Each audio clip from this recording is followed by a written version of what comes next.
Sekarang udah hari ke-14. Kemarin udah swab yang kedua, tinggal nunggu hasil. Mudah-mudahan negatif. Kalau negatif sudah langsung bisa isolasi di rumah selama 2 minggu dan kontrol tiap minggu. Kalau positif lanjut, mudah-mudahan sih negatif. Di sini saya masuk tanggal 16 hari Senin November 2020 dengan kondisi pertama kali datang paru-paru sudah penuh dengan bercak COVID ketika di ronsen dan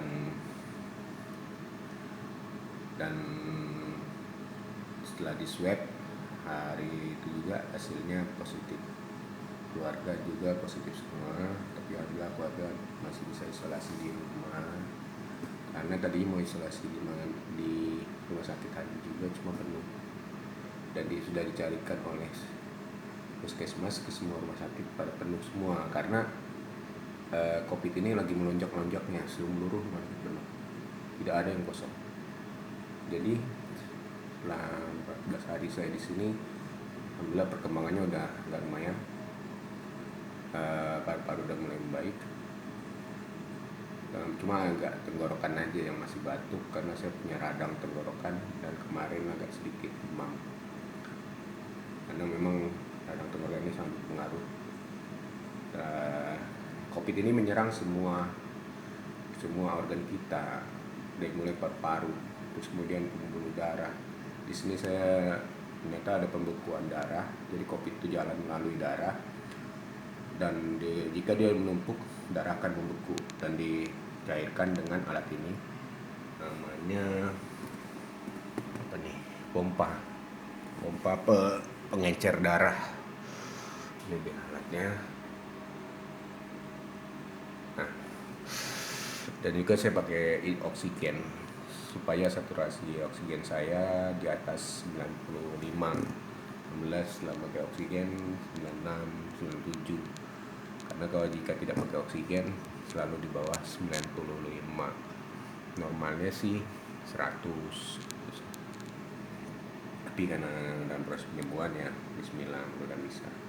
Dan ini saya mau sarapan pagi, tiap pagi ada bubur, kadang nasi. Terus kemudian buat teman-teman yang punya resiko penyakit diabetes, usahakan hindari terkena COVID karena tiap malam saya selalu mendengar orang-orang teriak. Setiap kamar itu ada yang teriak batuk, ada yang teriak sesak napas dengan gejala penyakit penyerta.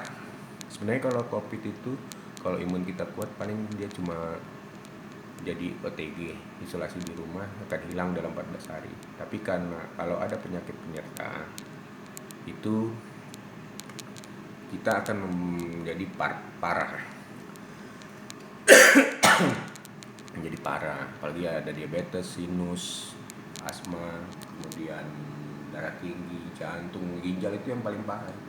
Sampai bahkan ada yang ke ruang ICU, dibawa ke ruang ICU. Alhamdulillah saya sekarang tidak ada sesak napas, alhamdulillah normal, darah tinggi normal, diabetes normal, dan tidak ada penyakit lainnya. Cuma agak radang tenggorokan. Memang biasa saya kalau radang tenggorokan saya pergi ke dokter kantor, dikasih obat Lameson. Ternyata itu cukup mengganggu juga ketika kita kena COVID. Dan di sini saya isi hari-hari dengan berzikir dan HP saya matikan karena HP ini sangat berpengaruh terhadap komunitas kita.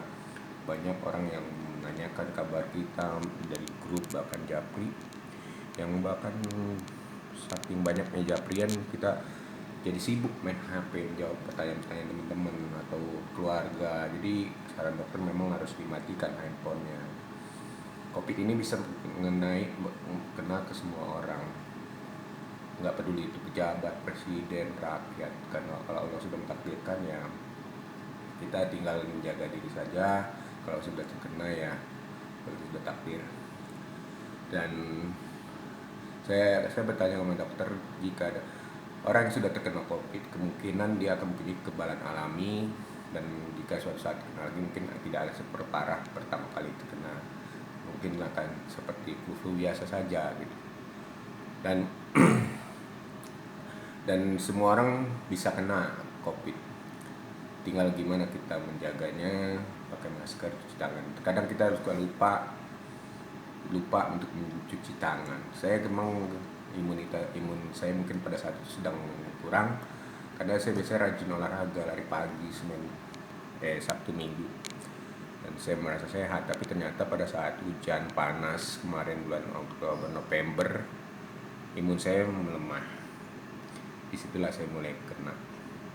Saya nggak tahu kenanya di mana, tapi di kantor juga banyak yang kena. Bahkan di PLN, Wisma PLN, tempat penampungan COVID juga udah banyak yang di isolasi mandiri di tempat penampungan pasien COVID, khusus pegawai PLN. Dan buat teman-teman yang masih sehat, jaga kesehatan, karena COVID itu nyata ada dan jangan kita mengabaikan. Jaga keluarga, karena keluarga ini paling rentan kalau kita sudah kena. Pertama kita hilang bau, cium minyak wangi itu nggak terasa baunya. Terus kemudian mencium minyak kayu putih juga nggak terasa baunya. Jadi kalau udah mulai nggak terasa bau minyak wangi atau minyak kayu putih atau bau-bauan tempel di hidung, segera swab, jangan pulang ke rumah. Nah di situ keluarga gampang tertular. Disitulah keluarga saya mungkin tertular karena saya mengabaikan ketika saya merasakan saya tidak bisa mencium wangi-wangian atau karena saya pertama memang agak takut kalau dibawa ke rumah sakit di swab pasti positif. Tapi ternyata itu salah. Kita harus swab agar keluarga kita tidak terkena. Dan sebelum parah kita isolasi mandiri demi keluarga kita. Terus kemudian terima kasih buat teman-teman yang sudah mendoakan, yang sudah memberikan perhatian terhadap saya. Mohon maaf jika ada yang belum sempat saya jawab karena HP saya sering matikan.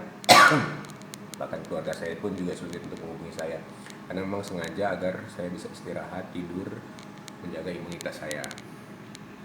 Ya, semoga kita selalu dilindungi oleh Allah Subhanahu wa Ta'ala. Dan COVID ini memang bisa menjangkit siapa saja. Dokter di sini pun bisa berkali-kali terkena COVID. Suster juga. Saya sudah tanya ke beberapa dokter dan suster. Ada berapa dokter yang tidak terkena COVID, sembuh terus kena lagi. Suster juga begitu. Mereka saja yang sudah pakai APD lengkap, baju hazmat, terus kemudian masker tebal, masih juga kena. Gimana dengan kita? Kita mungkin bisa mengabaikan karena jenuh. Saya juga kadang suka lupa membawa masker. Ya akhirnya saya balik lagi. Ya kadang hal-hal seperti itu kadang membuat kita belum terbiasa. Kadang suka lupa membawa masker, sanitizer. Biasanya saya bawa tiap hari. Jadi kalau ketinggalan saya bawa, saya pulang, saya balik lagi. Tapi ya walau alam karena COVID ini bisa kena kapan saja, di mana saja, dan dari siapa saja bisa kena, maka jangan sampai kita mengabaikannya. Dari topik wadaya, assalamualaikum warahmatullahi wabarakatuh.